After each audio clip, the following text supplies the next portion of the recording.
content from Fight Net Radio. If you're watching this or listening to it, you're watching one of the Christmas or listening to one of the Christmas episodes with Andrew, Lee, and Miguel. It'll be all three of us on this particular set of segments. So if you're watching YouTube, click like, subscribe. If you're watching on Mig's channel, click like, subscribe. If you're watching on Facebook, click and share. Whatever you have to do. You audio people, I know you want one of those 2-hour marathon, do all the story kind of pieces. I feel you. And so for all of you, go to boxingtonight.io. Make sure you're signed up. I guarantee this Sunday we'll catch up on all the stories before everybody goes on vacation. And for those of you who like these little pieced out little pieces of content, and you're enjoying them all over the internet, fantastic. Just make sure to click it, like it, subscribe it, share it. Smash it. God, the fact that I know that word. So happy holidays from Fight Net Radio. All right, moving forward. Welcome to Omaha. Woo! The 2-night pay-per-view extravaganza. This is Fight Net Radio's continued holiday coverage of fights and news and everything else to keep you entertained because your Uncle Rudy is just way too drunk in the corner. So if you've got your headset on or you're watching one of our videos, click it, like it, subscribe it. We appreciate it. I'm joined by Andrew and Miguel. Andrew, have you had a chance to go watch the highlights of Terence and David getting it on possibly the worst ever fight card I've ever seen? I didn't expect too much. Lee, they got like 2 guys signed to that what is it? Platform. Oh, I think the highlight of the day, don't get me wrong, Miguel and I think the highlight of the day is definitely Adrian Broner's press conference, where it looks like he farted in front of Christy Martin at the end of the press conference. And I'm not kidding you, because you can see her whisper in his ear, I need to talk to you after the press conference. We actually went back a couple of times ago. She really just said that before the press conference was over. What the hell did he say? If you could even understand him. That was the highlight. All right, so Terence Crawford makes his return to the ring against David Avanesyan. Did I get it even close, Miguel? Close enough. Avanesyan? This is the same guy who's been kicking around forever, right? Like, this is the same journeyman that everybody likes to beat up from California to New York. A rock, to be honest with you. I think he's out of even Burbank or something. Like, I think he's part of that crowd. He's just been kicking around forever. And Terence Crawford took care of business. He did knock him out. And I do enjoy all of you on social media, because I know you listen to the show, who create those top 10. Like, here's his last 10 fights. I don't know if I'd put David's name on the list, Andrew. This isn't like a hallmark moment. This is a get healthy moment. I get what you're saying. It was a showcase fight. Look, he got the knockout. It didn't really go viral, but it was on the internet at least, unlike the DAZN card that went off and didn't even get on the internet. Telefimo was on the internet. So, yeah, I mean, he got some of the job done. Look, the PBC was watching. Spence commented about the fight right after. Wasn't he in a car crash just prior to the fight?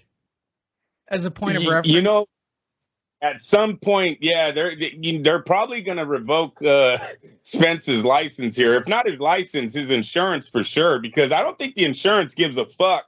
After you've already had a 165-mile-an-hour crash with the Lamborghini, then he totaled some kind of high-end truck. SUV. I believe it was an SUV from the report that I read, but yeah.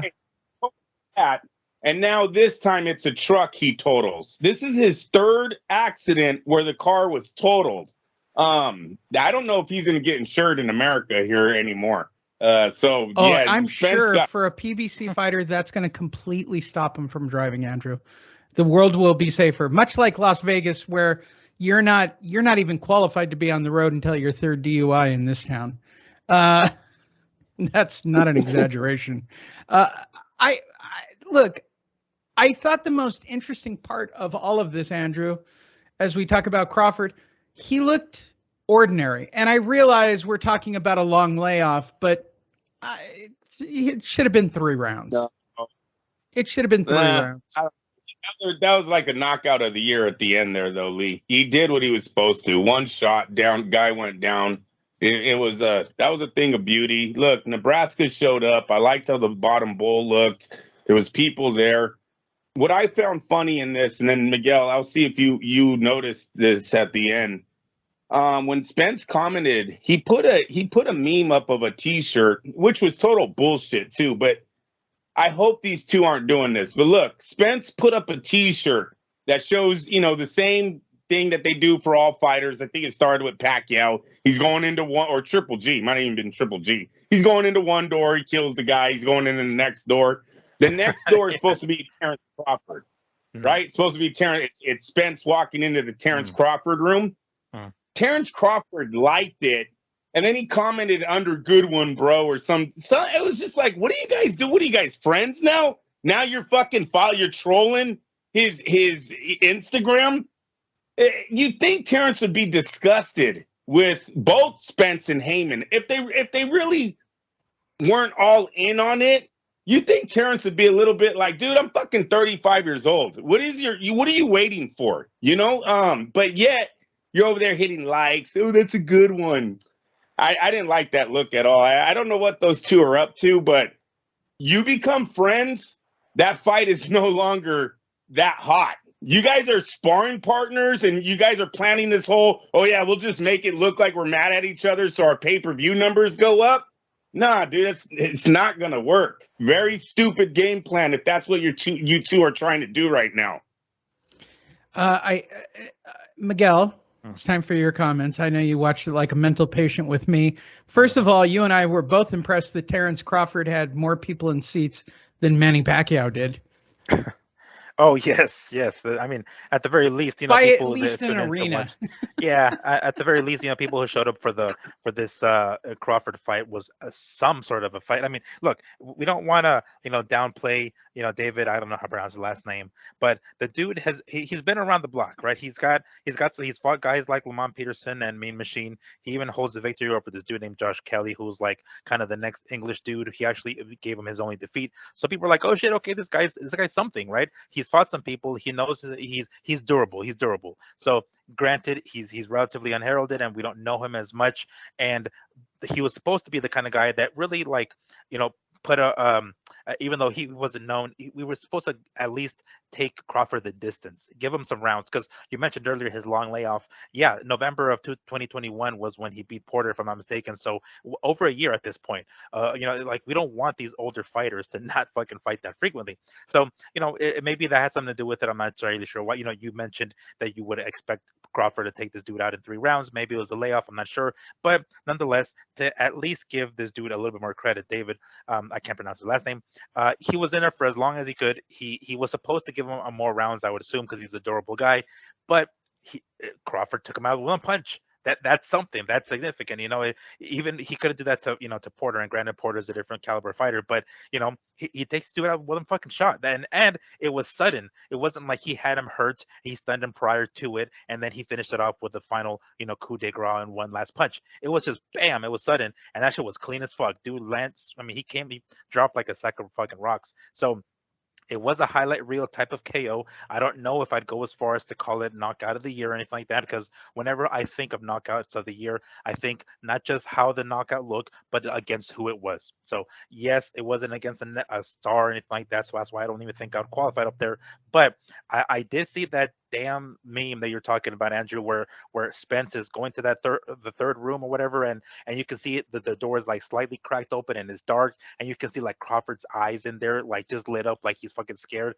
It was dumb as shit. I didn't see his comment, so I mean that's pretty whack. The fact that it sounds like they're trolling each other. I don't even think really that they're homies or like low-key friends or anything like that, but I'm sure they're just trolling, because at some point they were okay with one another. They weren't friends necessarily, but they were cool. Obviously that's not the case any longer, but dumbass shit like that, like you don't want to see this crap spill over to social media because it just makes it cheapens the fucking thing. Nonetheless, back to this fight. Yes, great to see Crawford back again. Yes. I don't know how full that arena was because they did a pretty solid job of like dimming out some of the floor seats. They actually you know? shot it correctly. They shot it correctly. Okay. Yeah, for sure. But nonetheless, I was hoping, that this dude David would give him more rounds, but he gave him 6, I think it was. So that's something I would have liked to have seen more rounds out of Crawford because it has been a little over a year since he's been out of the ring. But it was a spectacular knockout. Again, Crawford did what he needed to do. He came in here. He didn't look like he was, anything special. He was just very technically sound, right? He tried to get hit as little as possible. He did get hit a few times, and David was able to land a couple of shots, but nothing that ever really hurt him, of course. But man, it was a great knockout. Wouldn't go as far as to call it a knockout of the year, but fucking hell, one punch knockout, very sudden, very out of nowhere. Look at that. Damn, dropped like a sack of potatoes. You want to make their fight pay-per-view? Meet up at an NBA game. Meet up at an NFL game and have both sides throw down. I'm serious. Fucking do it up, man. But don't troll each other on Instagram. And he put 3 smiling emojis and put good one. Oh, good lord. Under that. Well, those two particular guys shouldn't do anything on social.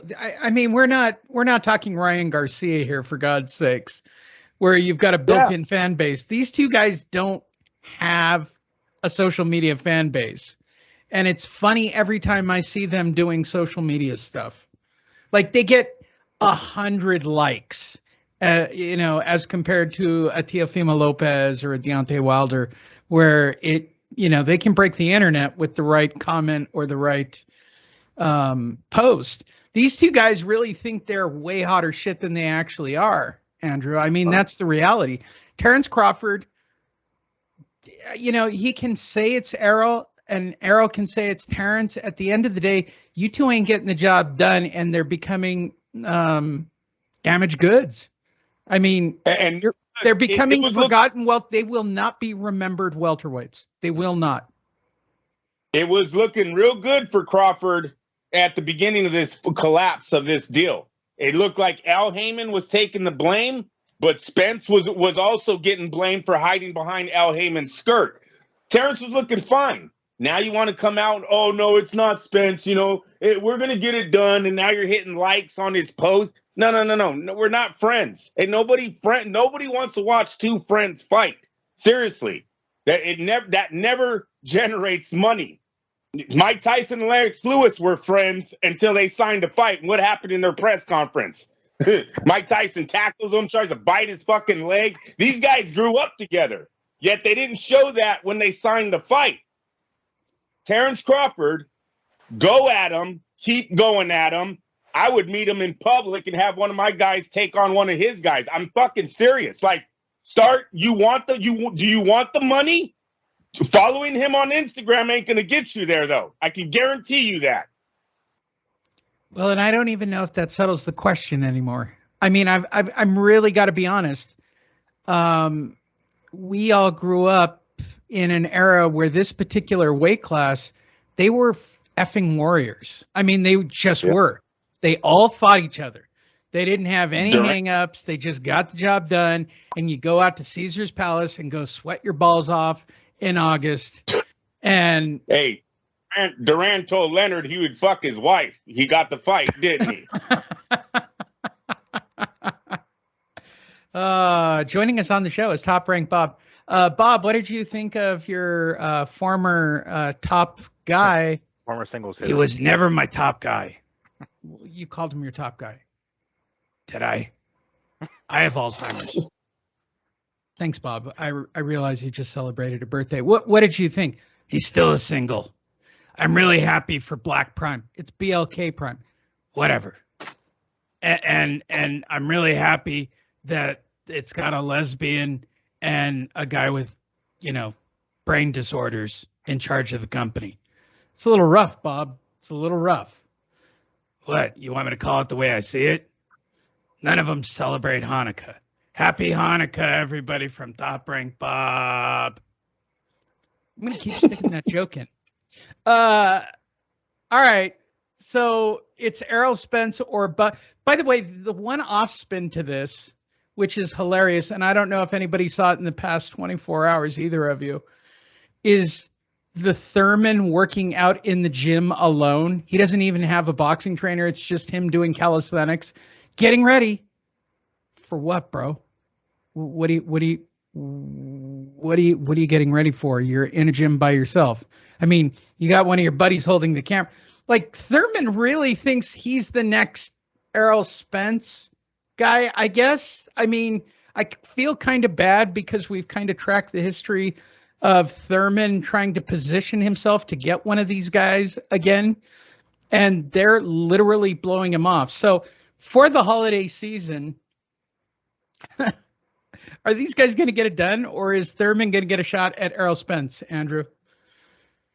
Well, yeah, I believe you're probably going to see Spence move on to someone else, and I think they're going to try to get Broner to fight Crawford. Yeah, I mean, why else would BLK be bringing Broner on? I don't see Broner getting his own career. It's black. It's black prime. I think he's just chum for the big shark, and that's Terence Crawford. And they're gonna try to work that deal. Look, Bob Arum kept saying it.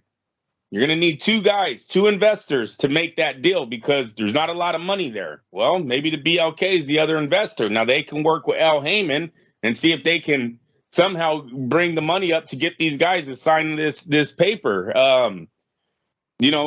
Crawford wants guaranteed money. Maybe that's where BLK steps in and gives him his guaranteed money. Now he doesn't need to see the receipts and the fucking books and everything. He's got they both will have guaranteed money. We get in, we get the fight on. That's Christy Martin's retirement money, Andrew. Have a little more respect. She could lose her shirt. I don't know if I'd want to see that.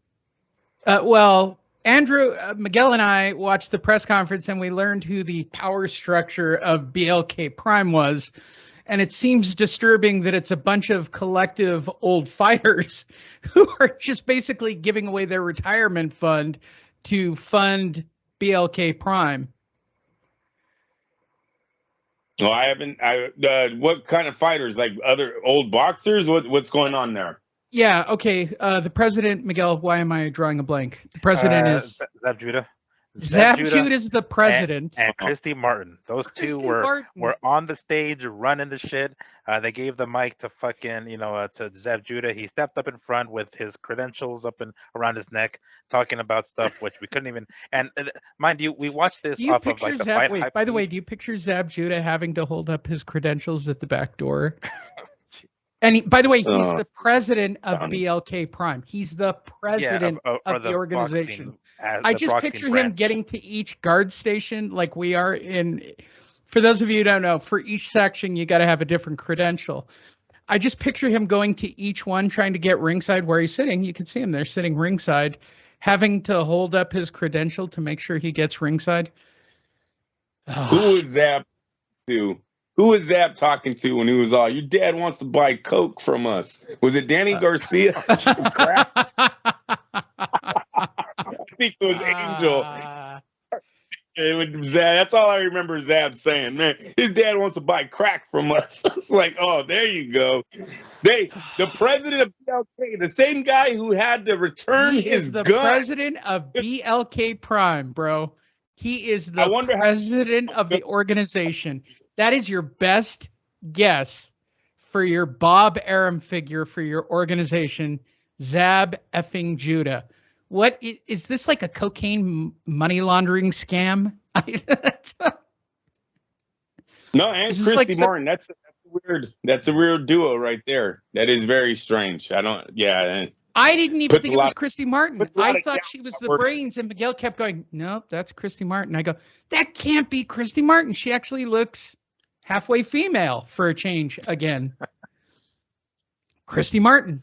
I was pretty much in shock. I got a perfect, it was interesting. We also learned this at the press conference, Andrew, that the original name that they were floating around was BBC Prime for this. If Andrew doesn't get that joke, Miguel, hey, go check us out on social media if you like comedy like this and you want to talk about boxing. I know you're frustrated. We get frustrated. Did I've you never know? heard of Chris or Zab Judah doing anything after their boxing careers.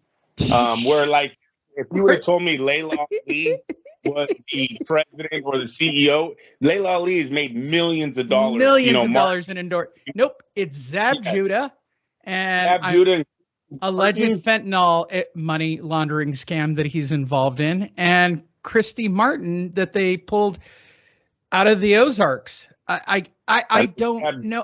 This is literally the most and then Adrian Broner and his insanity, and then I cannot stress this. Please go watch the video at FightNet Radio or on YouTube at FightNet Radio. Tevin Farmer is the funniest part of that press conference. He is on drugs. He's high. Maybe he's got a little fentanyl. I don't know what he's on. He's staring at the ground. He's staring at the sky. When he stares at the camera, the eyes are going both directions. I mean, it's literally a Tevin Farmer.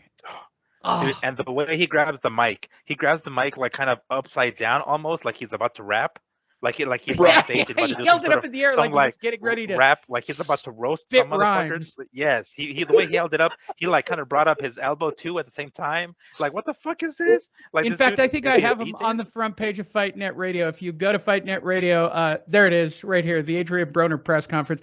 I cannot stress this video enough. There's so much going on that Miguel and I had to go back a couple of times and like.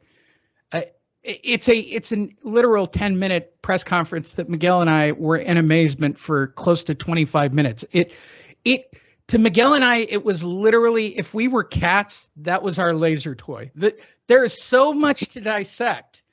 It is the Where's Waldo of press conferences. Adrian Broner gets up. He's doing fine till he drops the N-word.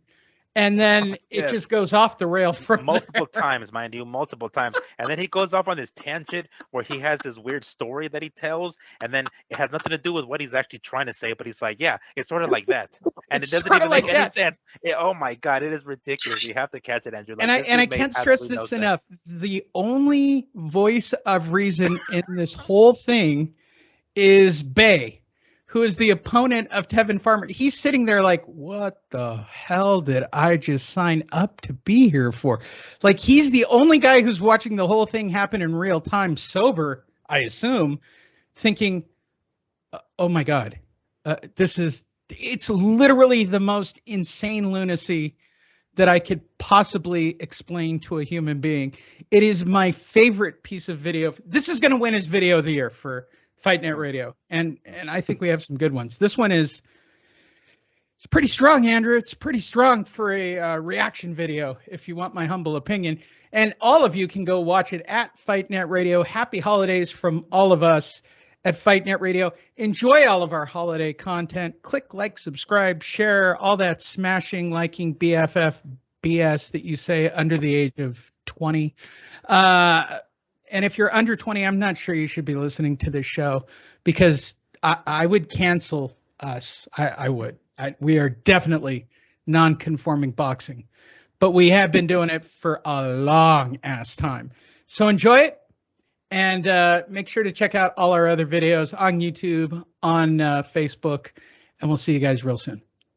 All right, one more. The Beast. God damn, he's good. I almost want to start on that. Among all active. Wait, let me turn the audio off. Hi, everybody. Welcome back. We're going to talk about the Beast. I stayed up for this. I stayed up for this one, Miguel. Were you up? The monster. Oh my God, he's a damn beast. Well, the best part about being on the West Coast, this fight card started at 11:30 on Monday.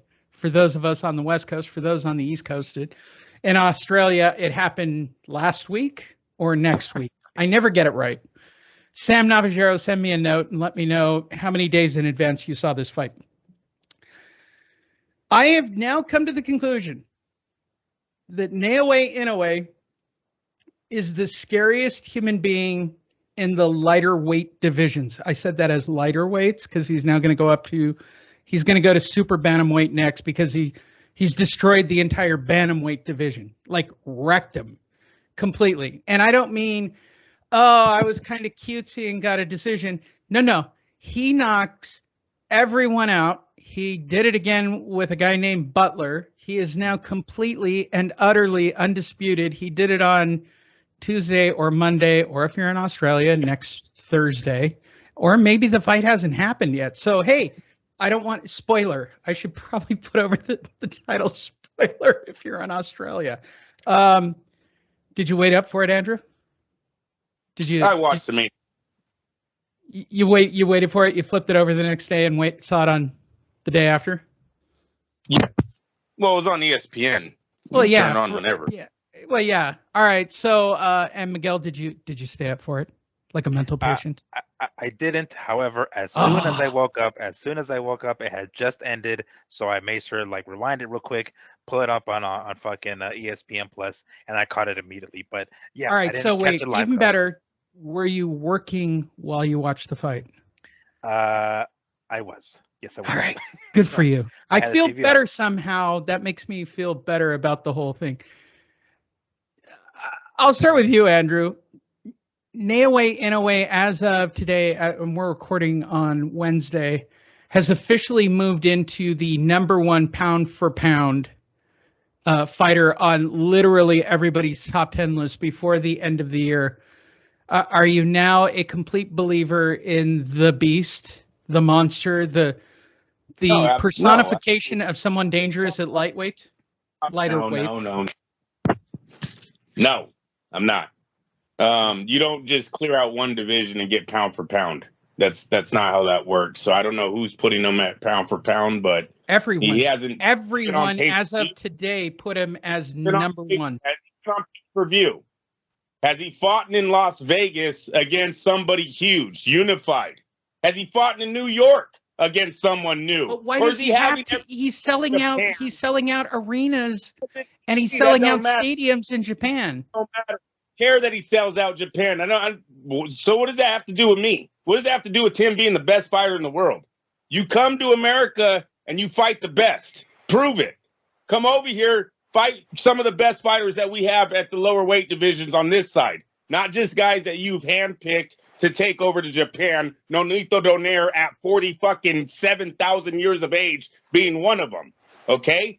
Nonito Donaire was not in his prime when he fought Inoue. Nonito Donaire almost beat Inoue. Okay? So just hold the brakes. He's doing good. He's undisputed. But now it's time to become a crossover. You don't get pound for pound before you become a crossover. And Inoue is not a crossover star yet. Nobody in America even knows him. Wow. Drop the bam, bam, bam, bam, bam. That was strong. Miguel, are your feelings quite as strong? Not that strong, no. But I mean, I definitely agree with the fact that he doesn't deserve to be pound for pound like top number one yet. Keep in mind that I want to say he fought maybe once or twice here in the U.S. Under the ESPN banner, so it's not like he's well known here because he really isn't. Keep in mind that he fought over there. In regards to this fight specifically, it was pretty obvious that Butler was not there to win. He was there to basically, it was a moral victory to go the full 12 rounds with him, and he almost did it. But he couldn't. He was able to, in a way, was able to take Butler out in the 11th. So, I guess some hats off to Butler. It seemed as though him and his team were just like eager to cash out on this. Just sign the contract. He wasn't looking for any sort of title defenses or anything like that prior to this, and he just wanted to basically unify. But again, it didn't look like Butler was there to really win. It was just more there to survive. And Teofimo Lopez should watch this fight and see how it's done. How you go to the body, how you slow a guy down, how you punch through his shots, how you throw more than a fucking 1-2 combo. This is how you do it. Watch this, because for I guess the best equivalent, of the 140 pounders, someone like Teofimo that has the kind of speed, has the kind of power. Yeah, he's not the monster like in a way, but still he's got similar styles. He's got that jumping in and out, and he's got the quickness and the power. So, dude, pay attention to this. If he's listening, I know he's not, but if he's listening, watch this. Watch how he slows him down. Watch how he cuts off the corner. He basically corners him. He has his back up against the ropes most of the time. So he's look at this. He throws, and he gets more than a simple 1-2 combo out there. Again, Butler was not there to win. He was just there to survive, and he couldn't even do that because of the monsters. So fantastic. This was more of a formality, really. Just hand the belt over to Inoue, and we have ourselves, an undisputed champion at bantamweight. Great. Now what? Super bantamweight? Move up to 122. Or do you jump him? Or do you jump him all the way to lightweight?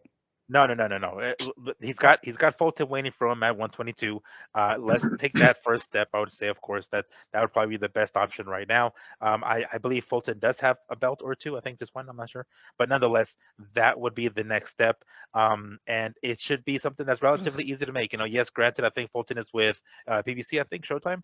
But when they come to fighting smaller guys, PBC guys love doing that shit. So I'm sure it shouldn't be too much of a problem. Yes, granted, in a way, it's not just any small guy, but I think it's a fight that's going to be pretty easy to make. If he decides to stay at 118, cool. Wait until Estrada moves up to 118. Hopefully that happens, and we have ourselves a pretty badass fight between Inoue and Gallo. If that doesn't happen, no problem. He has options. He can go up to 122 or stay at 118 for a potential fight with one of these guys. So he's got plenty of options. But I wouldn't be so fast to put him at the number one spot of pound for pound quite yet. All right, so let's talk about. Yeah, go ahead. Yeah, especially because there's really nobody. If he moves up, Fulton is not. Fulton's cool, but that's not pound for pound caliber. He's barely started himself. There's no one around him to actually test that pound for pound ranking. So you really got to watch how fast we put this guy there. He's going to be there forever. He's going to beat all. Who do we have around him except Stephen Fulton? Brandon Figueroa? Luis Neri? None of these guys are pound for pound caliber fighters. Yeah, it's interesting. It would be the best option, wouldn't it? I mean, at the very least, granted, it wouldn't be pound for pound type of dudes, but I guess it would be their best option at this point, really, than over somebody else like Figueroa or something like that. Like, at the very least, Fulton has 2 belts, if I'm not mistaken. At this point, he has 2 belts, so that's something, right? I mean, imagine that if he can grab 2 belts off of one dude in one weight class, and maybe even try to unify the division at 122. I mean, that's going to be a big deal. Maybe that would be, considering pound for pound. Granted, we aren't talking about superstars, but unifying 2 division, being undisputed at 2 weight classes, I think that's enough merit. Well, he's got the Usyk curse, right? You're the champion in a class that nobody's really respecting, right? And I wouldn't even say that super bantamweight does anything for him. I honestly think that if you could get him up to something bigger, and I don't know his frame. I don't know if he can put meat on him. We could certainly send him to Mexico to eat the right kind of cattle, but he's got to go bigger. I mean, for him to get the respect, we're talking about a true mechanic of the ring. Every time I watch him, all I keep thinking is, you're looking at, it's just really good boxing skill, Andrew. I mean, it's all based off the jab. He knows when to come in. He knows when to push. He knows how to kick off that leg and throw the right. Also opposition. I don't care how good you look when you're facing Terence Crawford looked excellent against the guy he knocked, Avanesyan, whoever he knocked out the other day. But it's the opposition also. So I'm saying you got to have somebody with that high, the same caliber fighter on the other side to make this guy a pound for pound. Manny Pacquiao did not win pound for pound at fucking bantamweight. Ricardo Lopez was one of the baddest dudes ever, little guys ever, 50-0. They never gave him pound for pound. You want to know why? There was no one fucking around him that could test it. It's just, you got to have, and one fight, that's cool. You guys will make your money, but that doesn't make you pound for pound because you went up and won 2 more titles. Does not make you the best fighter in the world. You got to put in a little bit more years of defending these titles to become the best in the world.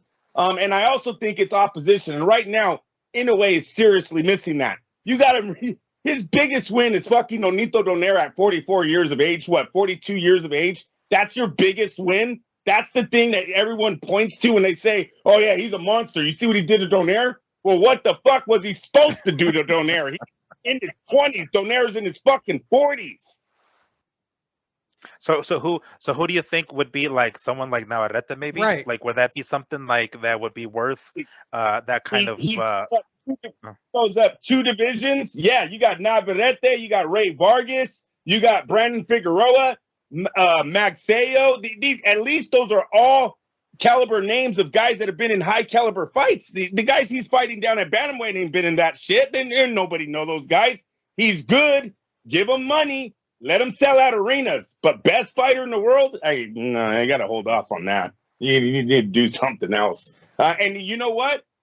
Jaime Estrada, I would say you start taking on, if I was Inoue and you want to milk the cow, yeah, you might want to start bringing up the Estradas, the Chacalitos, bring those guys up, take them to Japan, fight them, tell Fulton you'll get that fight too. Start bringing them back to back to back. Be top ranked. But don't give me this Butler guy and then tell me you're the best fighter in the world. It just doesn't. It should not work that way. At least in my opinion, Inoue has a lot more to prove. And I love the way he fought. Hands behind the back, the Roy Jones thing, the Muhammad Ali shuffle. I get it.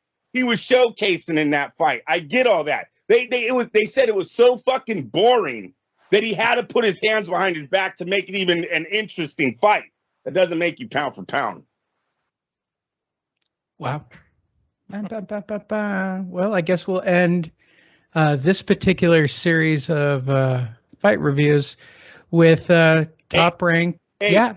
Navarrete was supposed to fight Oscar Valdez. These are big names, man. These are big names there. Yeah, you move up. You have to move up. Manny moved up to get his. He's got to move. Well, title. and that's my point. How far does he have to move up to get respect? Well, I would say, I like the Fulton fight. You can step at Fulton, become unified. There's been fighters that went to a division, unified, and then moved the fuck on. That's all they want to do is unify and then get out of there. He can do that. He can do that. He can also fight Estrada. I think that's a huge fight. I don't know why that fight doesn't get called out more in the boxing world than it should. And these guys, where they're at, that to me is a pay-per-view fight that I think both fan bases would pay for. I think the Mexicans that know Jaime Estrada would pay to watch him fight Inoue at this very moment. Inoue should be all over that fight. And DAZN threw out Chacalito, and you know what? It's a good name. It's a decent name for it. He's trying to come out in America. You're trying to make yourself bigger. Chacalito's probably a good name if you can knock him out. Like Ringa, what's his name? The other is Thailand cat. Yeah. Yes, it did wonders for him. Got him in some big caliber fights. So I would look at a Chacalito fight if you're trying to stay in the division. Obviously, he's wiped out the division, so he's handpicking some of these guys to get him a market. And then the Fulton, look, the diehards, we know who Fulton is. I don't know how many tickets he's actually going to sell in America with Stephen Fulton, but it builds, at least with the diehards, we'll know that he's a unified champ in 2 divisions now, and he gets bigger. But to be honest with you, it is going to be a 2 divisions away before I call this guy pound for pound. He'd have to go 2 divisions up. With that said, to cap this all off, the CEO of our show, Top Rank Bob. Bob, what did you think of the performance of your monster, Naoya Inoue? Fun fact, did you know the Japanese celebrate Christmas? It's considered the most romantic day of the year. Did you know that? No, Bob, I didn't. I wanted to know about Naoya Inoue.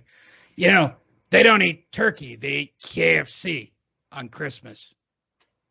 Is that a fact, or are you making that up? No, it's a fact. You're big.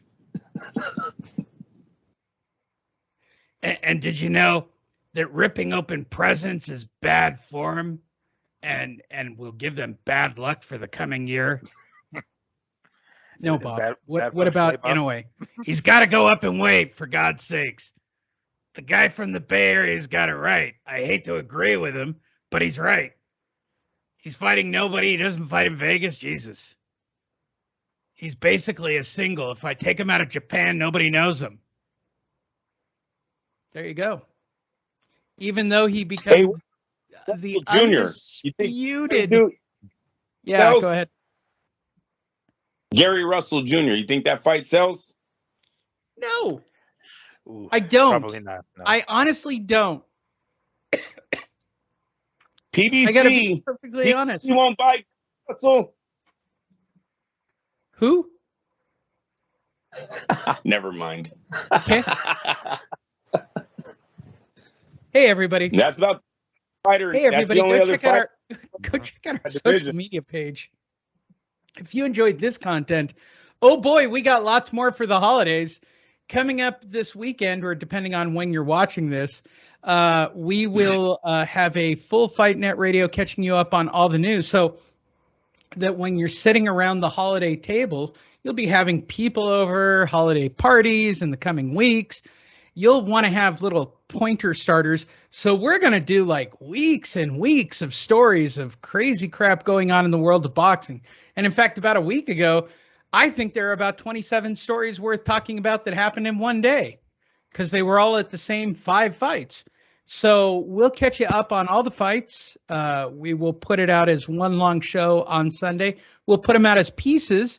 You can go through them and enjoy them the way you want. To get a part of any of this, go to boxingtonight.io or check out our social media at FightNet Radio. You can also check out our YouTube channel at FightNet Radio and enjoy the video of what we're watching while we talk about the insanity that is boxing. Because as we rapidly approach the end of the year, I don't think anything's been settled about anybody fighting anybody except everybody talking trash about the coming year. So please click like, subscribe, and share it with your friends. And this is a teaser on this particular video. The top 10 lists are coming for the holiday season. So pack your bags. Those are always so much fun.